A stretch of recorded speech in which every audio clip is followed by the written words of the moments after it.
Dear student, we are going to read about noun, class 7th, first chapter. In this chapter, there are different topics about proper noun, about common noun, about collective nouns, about concrete nouns, about abstract nouns. आप class 6 में भी और उसके पहले भी पढ़ चुके हैं. A noun is the name of any person, place or thing. I repeat, a noun is the name of any person, place or thing. Nouns also name an emotion, a quality, an activity or a state. इसका मतलब है किसी भी व्यक्ति का नाम हो, स्थान का नाम हो, वस्तु का नाम हो, उसे हम नाउन कहेंगे. या कोई इमोशन जैसे हैप्पीनेस, सैड, ये कोई क्वालिटी या कोई भी एक्टिविटी या कोई अवस्था, इस सब को हम नाउन कहेंगे.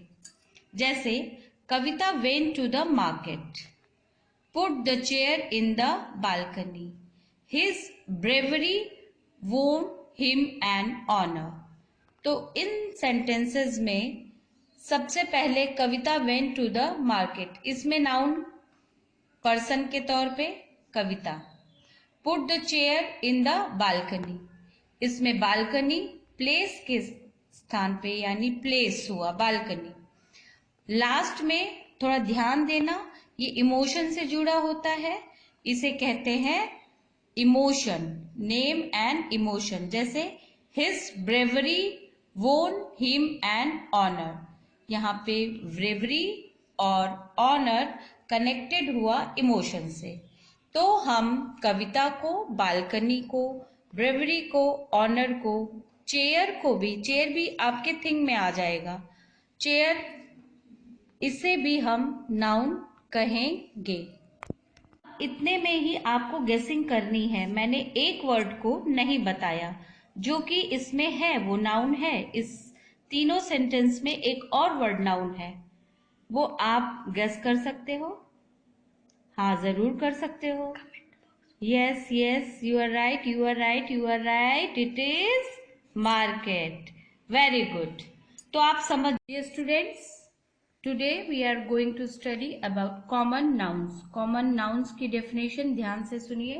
A common noun is the name given to every person or thing of the same kind. For example, the word man can be used for any man. It is a name common to all men. यानी जाति वाचक. Neha is a girl.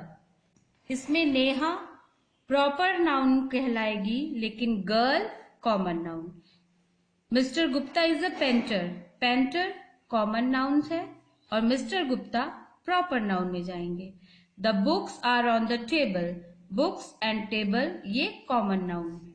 अगर book का कोई नाम होता, जैसे the Ramayana, तो ये कॉमन नाउन ना होता. नेम अगर है तो वो प्रॉपर नाउन में होगा.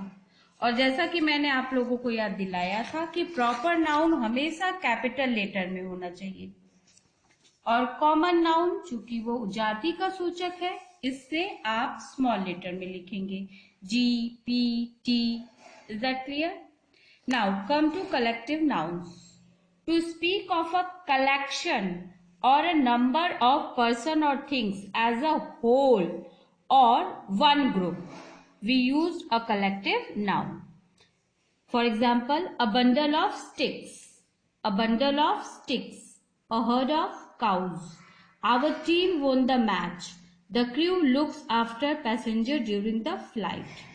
A bundle of, a herd of, team, crew, ये एक समूह का सूचक है. जब हम किसी को ग्रुप में बोलेंगे तो उसे हम कहेंगे collective noun. The word bundle, herd, team and crew are example of collective nouns and refer to a collection of people, animals or things. Now come to concrete nouns. इसे मैंने आपको उस दिन भी समझाया था कि इसे हम मटेरियल नाउन के थ्रू समझेंगे, पर और डिटेल से अच्छे से समझने के लिए आप डेफिनेशन को ध्यान से सुनिए।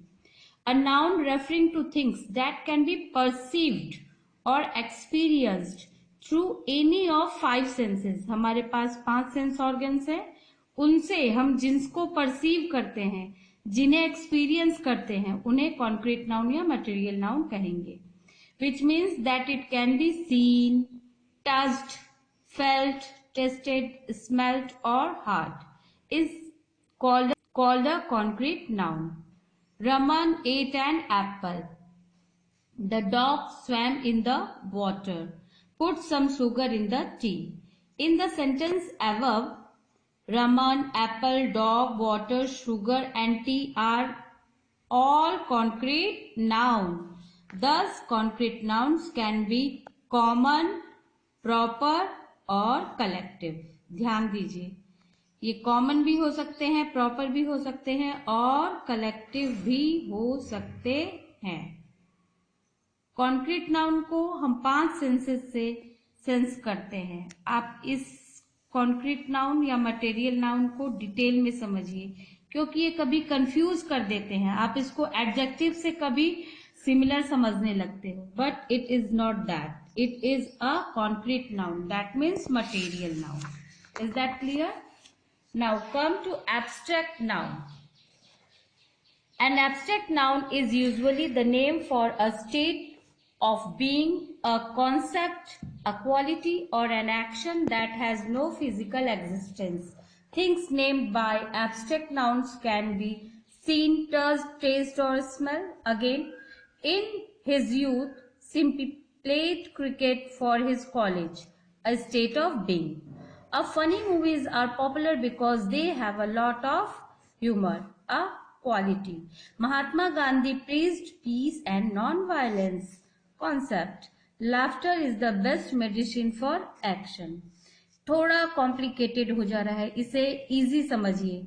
ऐसी चीजें जिन्हें हम फील कर सकते हैं बट टच नहीं कर सकते, जिसे हम अनुभव करते हैं, उसे हम एब्स्ट्रैक्ट नाउन कहेंगे। जैसे एयर, एयर को आप फील कर सकते हो, बस उसे टच नहीं कर सकते, तो एयर क्या होगा? Abstract noun. Is that clear? यहाँ पे इसके और भी फॉर्म्स बताए जा रहे हैं, जिन्हें एग्जेक्टिव में लाएंगे हम। Youth from young, strength from strong. कैसे हम कन्वर्ट करते हैं? देखिए, वर्ब है, लाफ्टर क्या है? वर्ब। इसे हम नाउन बनाएंगे तो क्या कहेंगे? लाफ। फ्रीडम वर्ब, इसे नाउन बनाना होगा तो फ्री। वैसे ही यूथ को अगर यूथ एडजेक्टिव है, इसे नाउन बनाना होगा यंग। स्ट्रेंथ एडजेक्टिव है, शक्ति, और इसको अगर नाउन बनाना होगा तो स्ट्रॉन्ग। आप कैसे कन्वर्ट करते हो उसको समझो। Friendship from friend. पैट्रियोटिज्म हम youth from young, strength from strong. कैसे हम कन्वर्ट करते हैं? देखिए, वर्ब है, लाफ्टर क्या है? वर्ब। इसे हम नाउन बनाएंगे तो क्या कहेंगे? लाफ। फ्रीडम वर्ब, इसे नाउन बनाना होगा तो फ्री। वैसे ही यूथ को अगर यूथ एडजेक्टिव है, इसे नाउन बनाना होगा यंग। स्ट्रेंथ एडजेक्टिव है, शक्ति, और इसको अगर नाउन बनाना होगा तो स्ट्रॉन्ग। आप कैसे कन्वर्ट करते हो उसको समझो। Friendship from friend. Patriotism from patriot. The names of subject like art, music, maths, biology etcetera are also abstract noun because they are also concept. इन्हें आप टच नहीं कर सकते। आर्ट, म्यूजिक, मैथ, बायोलॉजी, तो ये क्या कहलाएंगे? ये एब्स्ट्रैक्ट नाउन में है। आज तक वैसे भी सब्जेक्ट नेम में आता है, तो नेम क्या है? नेम आपका प्रॉपर नाउन है, लेकिन अगर उसका कॉन्सेप्ट हम एब्स्ट्रैक्ट नाउन में लें तो उसे एब्स्ट्रैक्ट नाउन कहेंगे। Is that clear?